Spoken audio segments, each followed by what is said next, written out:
അത് തന്നെയാണ് ഞാൻ പറയുന്നത്. അതായത് അമേരിക്കയ്ക്ക് മുന്നിൽ മുട്ടുമടക്കുന്നതിന് പകരം ഇൻഡയറക്റ്റ്ലി നിങ്ങൾക്ക് തോന്നുന്നുണ്ട് മൂല്യം, അതായത് ഗവൺമെൻറ് അറിഞ്ഞുകൊണ്ട് ഇവിടുത്തെ വ്യവസായികളെ, എക്സ്പോർട്ടേഴ്സിനെ സംരക്ഷിക്കാൻ വേണ്ടി എടുത്ത ഒരു നിലപാടാണത്. ഇപ്പോൾ ഈ തീരുമാനം വന്ന ഉടനെ തന്നെ 2 രൂപ മൂല്യം കൂടി. എന്തുകൊണ്ടാണ്?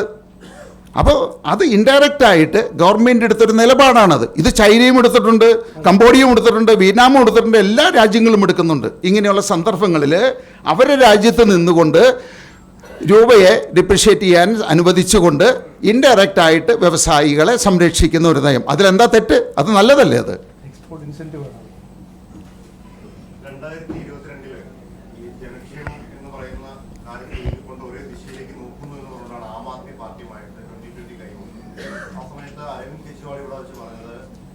കലാപവും അതോടൊപ്പം തന്നെ വികസനമില്ലായ്മയും ജനദ്രോഹ നടപടികളുമാണ് വേണ്ടതെങ്കിൽ നിങ്ങൾ NDAയ്ക്കും UDF-നും LDF-നും ഒപ്പം നിൽക്കൂ എന്നാണ്. ആ സമയത്ത് നിങ്ങൾ കൈയടിച്ച് പ്രോത്സാഹിപ്പിക്കുകയും അതിനെ പിന്താങ്ങുകയും ചെയ്തവരാണ്. പക്ഷെ എനിക്കിപ്പുറം അദ്ദേഹം പറഞ്ഞ NDA ആയിട്ടാണ് വീണ്ടും കൈ കൊടുക്കുന്നത്. ഇതെല്ലാം ഓരോരുത്തരുടെ ആശയങ്ങളാണത്.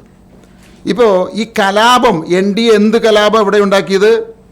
BJP എന്ത് കലാപം ഉണ്ടാക്കിയത്? നമ്മൾ ഇവിടുത്തെ LDF-ഉം UDF-ഉം പറയുകയാണ് NDA കലാപം ഉണ്ടാക്കിയെന്ന് പറഞ്ഞാൽ അതാണോ കലാപം? നമ്മൾ വ്യക്തമായിട്ടൊരു കാര്യം പറയണം. ഈ 12 വർഷക്കാലം NDA ഇന്ത്യ ഭരിച്ചു. എന്ത് കലാപമാണ്? ഇന്ത്യക്ക് ദൂഷ്യമായിട്ട് എന്ത് നിലപാടെടുത്തത്?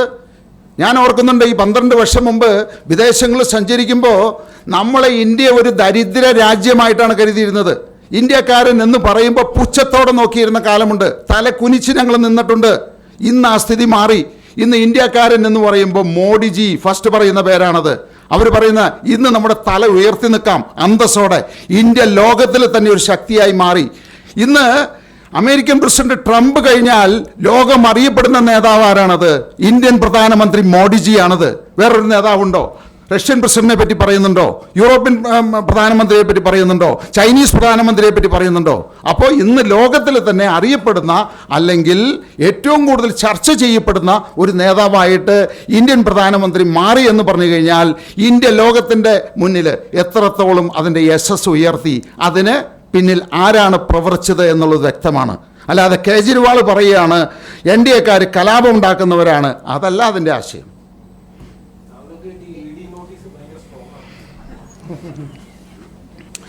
ഇവിടെ പിണറായി വിജയൻ, നമുക്കറിയാലോ കേരളം ഭരിക്കുന്നത് പിണറായി വിജയനും കമ്മ്യൂണിസ്റ്റ് പാർട്ടിയാണ്. ഒരു മാസം 2021 12 പ്രാവശ്യം ഇവിടെ ഉണ്ടാകുന്ന മൃഗസംരക്ഷണ ഡിപ്പാർട്ട്മെൻറ്റ് ഒഴിച്ച് എല്ലാവരും എൻ്റെ ഫാക്ടറി റെയ്ഡ് ചെയ്തു. ഒറ്റയ്ക്ക് നിന്ന് പിണറായി വിജയനോട് ഏറ്റുമുട്ടാൻ എനിക്ക് ധൈര്യമുണ്ടെന്നുണ്ടെങ്കിൽ പിന്നെയാണ് ഒരു ED വന്നു കഴിഞ്ഞാൽ എന്നെ പിടിച്ചുകൊണ്ട് പോകുന്നത്. അതൊക്കെ മനസ്സിലിരുന്നാൽ മതി. ഞങ്ങൾ നിയമം അനുസരിച്ച്, ഇന്ത്യയിലെ നിയമം 100% അനുസരിച്ചുകൊണ്ട് പ്രവർത്തിക്കുന്ന ഒരു ഫാക്ടറി ഉണ്ടെങ്കിൽ ഇന്ത്യയിലെ ഏക ഫാക്ടറി ഞങ്ങളാ. ED അല്ല, CBI അല്ല, CIA അല്ല, KGB വരട്ടെ, അന്വേഷിക്കട്ടെ. ഞാൻ ചാലഞ്ച് ചെയ്യുന്നു. അതിന് ഒരു ചുക്കും കണ്ടുപിടിക്കാൻ പറ്റില്ല. എൻ്റെ ഒരു രോമം പറിക്കാൻ ഇവർക്ക് സാധിക്കില്ല.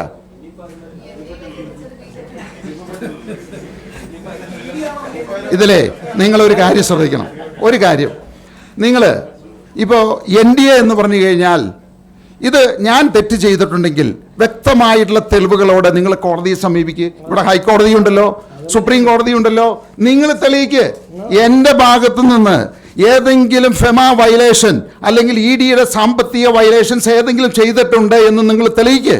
പിന്നെ നോട്ടീസ്, ഇൻകം ടാക്സുകാർ നോട്ടീസ് അയക്കും, പ്രോവിഡൻറ്റ് ഫണ്ടുകാർ നോട്ടീസ് അയക്കും, ESIക്കാർ നോട്ടീസ് അയക്കും. അത് അവരവരുടെ തൊഴിലിൻ്റെ ഒരു ഭാഗമാണത്. അതുപോലെ തന്നെ ഞങ്ങളുടെ ഡെയിലി റൊട്ടീൻ്റെ ഭാഗമാണ് അവർ ചോദിക്കുന്ന ചോദ്യങ്ങൾക്ക് ഉത്തരം കൊടുക്കുക എന്നുള്ളത്. അതിൻ്റെ അർത്ഥം ഞാൻ കുറ്റം ചെയ്തു എന്നല്ല.